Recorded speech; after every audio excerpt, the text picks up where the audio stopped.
هي الحلقات تحفظني بآيات من القرآن، هي الحلقات تملأني بحب المصطفى العدنان، هي الحلقات تحفظني بآيات من القرآن، هي الحلقات تملأني بحب المصطفى العدنان، وأخلص نيتي دوما لرب واحد ديان بروح ملؤها طهر. Sure Yasin tefsiri 1. ayetten başlayıp okuyayım inşallah. Bismillah, elhamdülillah, ve salatu ve selamu ala Resulillah. Esselamu aleyküm ve rahmetullahi ve berekatuhu. Tüvende diqqətinizə İbn Kəsir rahimehullah'ın Kur'an-ı Kerim tefsiri Uygurca tercümesi Yasin suresi 1. ayetten başlayıp okuyayım inşallah. Euzubillahimineşşeytanirracim. Sure Yasin Mekke'de nazil bolğan 83 ayet. Nəhayət şəfqətlik və mehriban Allah'ın ismi bilen başlayayım. Yasin, hikmetlik Kur'an bilen qasam ki, ey Muhammed sallallahu aleyhi ve sellem, şek şübhisiz ki sen peygamberlerden sen. Doğru yolda sen.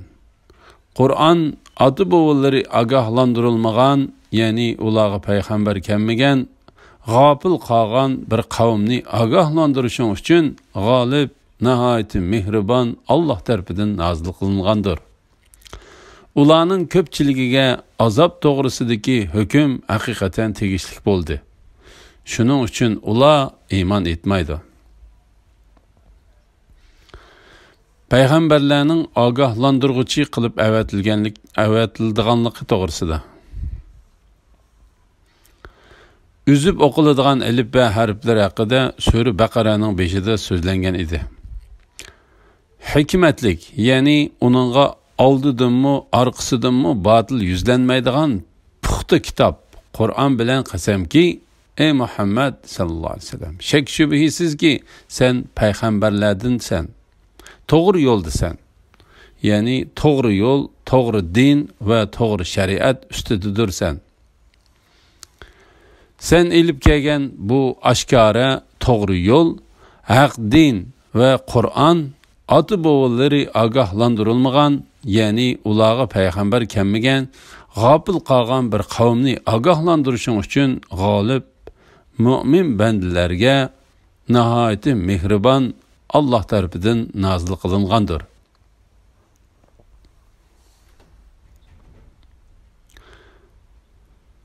Mümin bendilerge, nəhayət mehriban Allah tərəfindən nazil qılınğandır. Bu vaqtda Allah Teala mındaq deydi.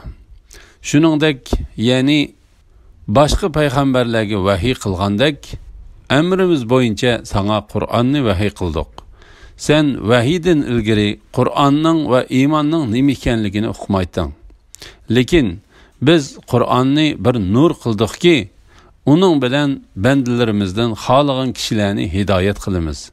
Şek şübhisiz ki sen doğru yolga başlaysan.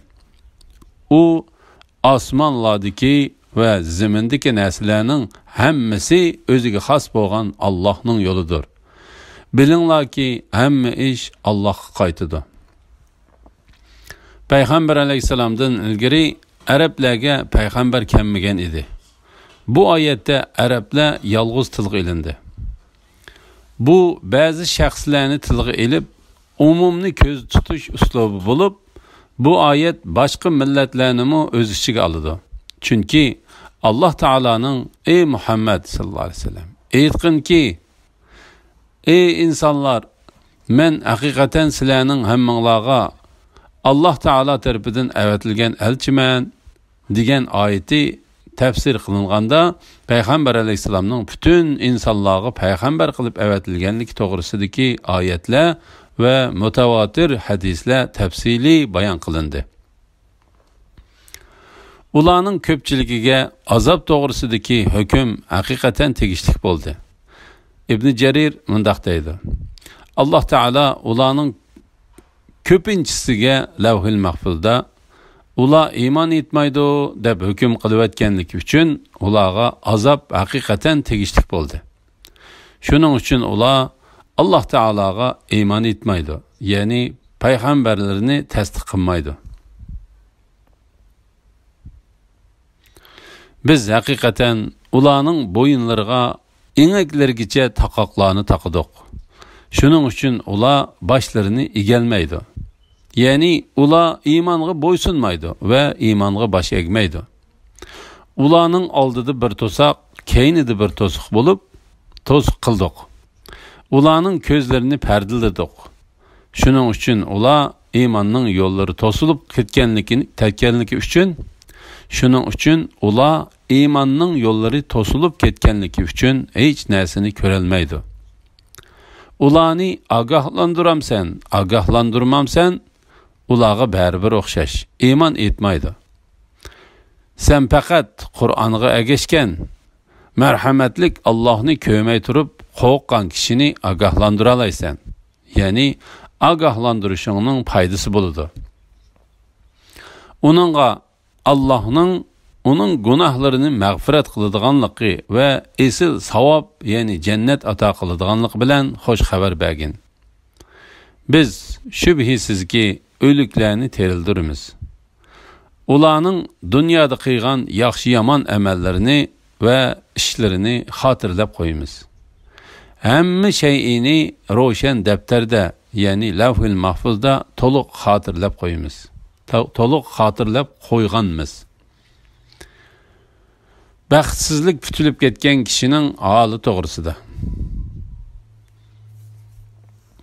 Allah Teala mundaq deydi: Biz hakikaten özüge baxtsizlik putilib ketgan kishilarning hidoyat tepishini, qo'llari, bo'yinlari bilan qo'shib inaklarga taqoq silingan, ondan beshi osmonga qarab qilib, pastki egilmaganlikdan tuz yo'lni ko'rishi qiyinlashgan kishilarga o'xshash qiyin qildik. Shuning uchun ular başlarını egelmaydi. Ya'ni ular iymonga bo'ysunmaydi ve imanға baş egmeydi. Avfi İbn Abbas radiyallahu anhumadan Allah Teala'nın biz hakikaten ularning bo'yinlariga ineklergicha taqoqlarni taqıdık. Şunun için ular başlarını egelmeydi. Yani ular imanға bo'ysunmaydi ve imanға baş egmeydi degan oyatining mazmuni Allah Teala'nın qo'lingni bo'yningga bog'lab olmag'in degan oyatining mazmuniga o'xshaydi.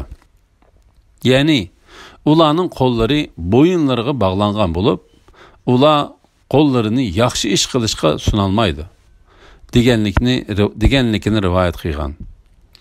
Mujahid shuning uchun ular başlarını egelmaydi, ya'ni ular imonga bo'ysunmaydi va imonga baş egmaydi degan oyat haqida ularning başlari üstün qilingan, qo'llari egizlarining ustiga qo'yilgan deydi. Shuning uchun ular har qanday yaxshilikni qilishdan to'silgan. Ularning oldida haqdan to'sadigan bir to'saq, keynida haqdan to'sadigan bir to'siq qildik. Shunga ular haqdan gumonlanadi. Mujahid bu oyatni shunday tafsir qilgan. Bu oyat haqida Qatada shunga ular gumrohlikda bo'ladi degan. Ularning ko'zlarini haqni ko'rishdan pardaladik. Shuning uchun ular imonning yo'llari to'silib ketganligi uchun hech narsani ko'ra olmaydi. Ya'ni yaxshilikdan manfaat ola olmaydi. Yaxshilik yo'llari ustida hidoyatni topa olmaydi.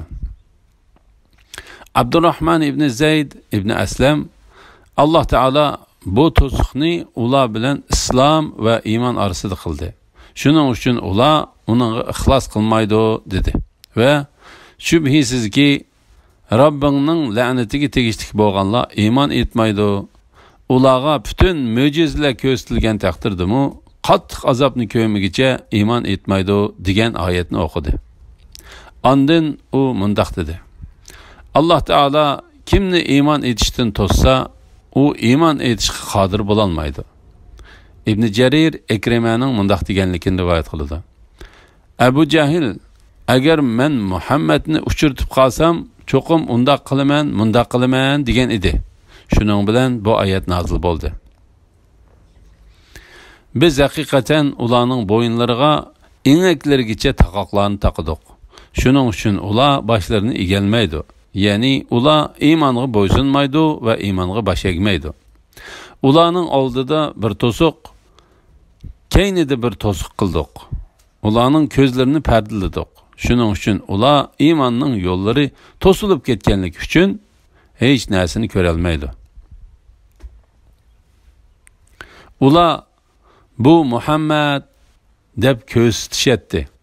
Abu Jahl u qayerda deydi. Lekin uni ko'ra olmaydi. La ilahe illallah Muhammed Resulullah.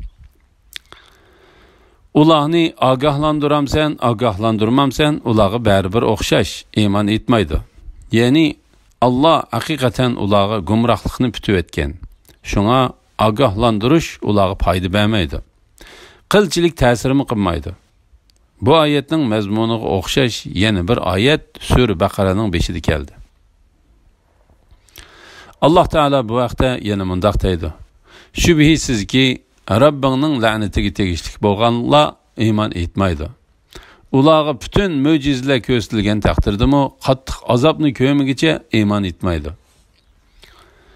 Sen faqat Qur'onga ergashgan, ya'ni sening ogohlantirishing bilan manfaat elib buyuk Qur'onga ergashgan marhamatlik Allohni ko'rmay turib qo'rqqan kishini, ya'ni o'zini buyuk va yuksak Alloh taoladan boshqa hech kim ko'rmaydi deb ahvolidan Allah Teala'nın bütünlüğü xabardar ekanligini ve qilmishlarini Allah Teala'nın bilib turadiganligini bilgen müminlarni agahlandıra alaysan.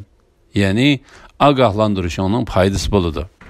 Onunğa Allah'ın onun günahlarını mağfiret qiladiganligi ve esil savab, yani kengri, chiroyliq ve güzel cennet ata qiladiganligi bilan xoş xabar bergin. Allah Teala bu vaqtda mundaq deydi. Rabbidan ko'may turib qo'rqqanlar mag'firatga va katta savobga erishadi. Biz shubhisizki qiyomat kuni o'liklarni tirildiramiz. Bu oyatda Alloh taolaning gumrohlik bilan dillari o'lgan kofirlardan xohlagan kishining qalbini tirildirib, uni ana shu gumrohlikdan keyin haqiqatga hidoyat qiladiganligiga ishorat bordir. Allah Teala dillar qitib ketganlarning ahvolini bayon qilib bo'lgandan keyin mundaq deydi. Bilinglarki, Allah zaminni o'lgandan keyin terildirdi. Ya'ni qaqas, qurg'oq zaminni yomg'ir bilan ko'kartirdi. Biz haqiqatan sizlarni tushansin deb sizlarga kamoliy qudratimizni ko'rsatadigan dalillarni bayon qildik. Ularning dunyoda özleri qo'l tiqib qilgan yaxshi yomon amallarni va o'zlaridan keyingilarga ulgi qilib qoldirgan ishlarini xotirlab qo'yamiz. Ham shuningga asosan ularga kelgusida jazo va mukofot beramiz.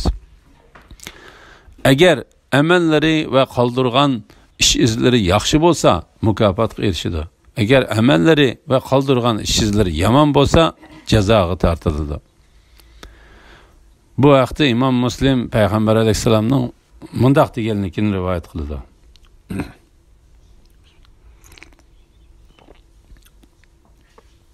Kimiki islomda bir yaxshi ishni yo'l qo'ysa, uning savobi u kishiga bo'ladi va u kishidan keyin shu yaxshi ishga amal qilgan kishilarning savobidan hech narsa kamaytirilmasdan u kishiga har bir kishining savobidan bir hassa savob berildi.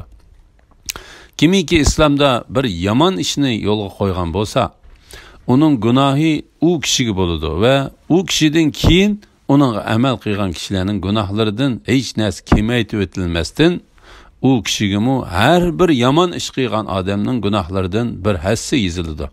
La ilaha illalloh Muhammad Rasululloh. İbn Abu Hatem Jarir ibn Abdullah radıyallahu anhudan onun bu hadisini to'liq so'zlab bo'lib, ondan ularning dunyoda qilgan amallarni va ish izlarini xotirlab qo'yamiz degan bu oyatni o'qiganligini rivoyat qilgan. İmam Muslim Abu Hurayra radıyallahu anhudan Payg'ambar alayhisalomning mundaq deganligini rivoyat qilgan. Yana bir hadis mushu mazmunni ta'kidlaydi. Agar odam avlodi o'lsa, uning amali uziladi. Ya'ni uning dunyodagi yaxshi yomon amal bilan bo'lgan aloqasi tamoman uziladi. Faqat 3 ish uningdan mustasno: foydali ilm yoki yaxshi bolaning ota-onasiga qilgan duosi va yoki uningdan keyin savobi uzilib qolmay yetib turadigan sadaqa qatorliqlardir.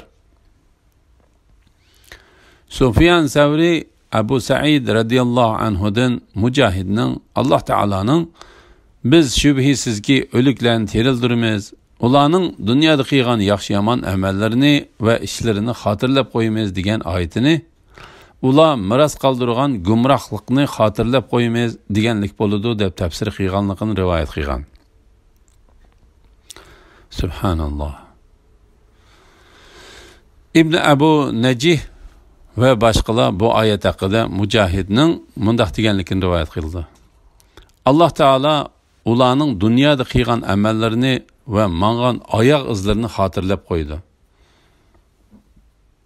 Shundaqla Hasan va Qatada qatorliqlarmi Alloh ularning oyoq izlarini xotirlab qo'ydi deganlik bo'ldi dedi. Qatada yana mundaq deydi: Ey odam bolasi, agar g'olib va buyuk Alloh ishingdan biror narsani uqmay qoladigan bo'lsa, shamollar uchirib o'tgan bu izlarni uqmay qolgan bo'ladi. Lekin Alloh odam bolasining ishini, barliq amalini, hatto buning oyoq izlarini, ya'ni uning Alloh taolaning yo'lidagi amal ibodatga qadam bosganligi yoki uningga osiylik qilish uchun qadam bosganligiga qadar ish izlarini to'liq xotirlab qo'ydi. Shuning uchun sizlardan kimiki o'zining oyoq izini Alloh taolaga itoat qilish yo'lida xotirlatishga qodir bo'la olsa, u shunday qilishga tirishsin. La havla va la quvvata illa billah.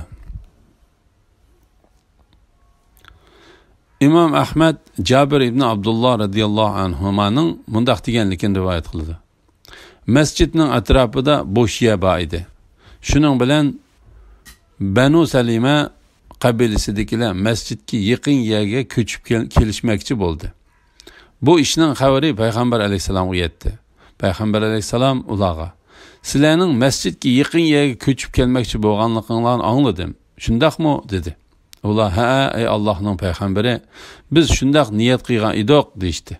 Payg'ambar alayhisalom: "Ey Banu Salima qabilasidagilar, o'z diyoringlardan ko'chmanglar.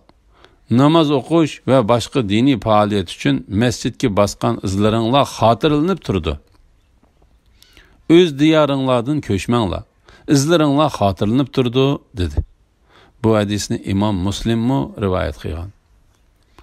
Imom Ahmad Abdullah ibn Amr radhiyallohu anhumaning mundaq deganligini rivoyat qildi. Madinada bir odam vafot bo'lgan edi. Payg'ambar alayhisalom uning janoza namozini o'qidi va "Koshki u tug'ilgan yerdan boshqa yerda o'lib ketgan bo'lsa-chi" dedi. Odamlarning biri: "Ey Allohning payg'ambari, nimishqa?" deb so'radi. Payg'ambar alayhisalom: "Shak shubhisizki, agar bir odam tug'ilgan yerdan boshqa yerda o'lib ketsa, uningga jannatda uning tug'ilgan yeridan uning oyoq izi uzilib, oxirlashgan yergacha keng joy o'lchab berildi" dedi. Bu hadisni Nasa'i va Ibn Majah rivoyat qilgan. Subhanalloh, la ilaha illalloh, Muhammadur rasululloh. Ibn Jarir Sabitning mundaq deganligini rivoyat qildi. Men Anas radhiyallohu anhu bilan ketib boratdim. Men tiz mengib edim, Anas qo'limni tutib oldi. Ondan biz aldirmay mangdik.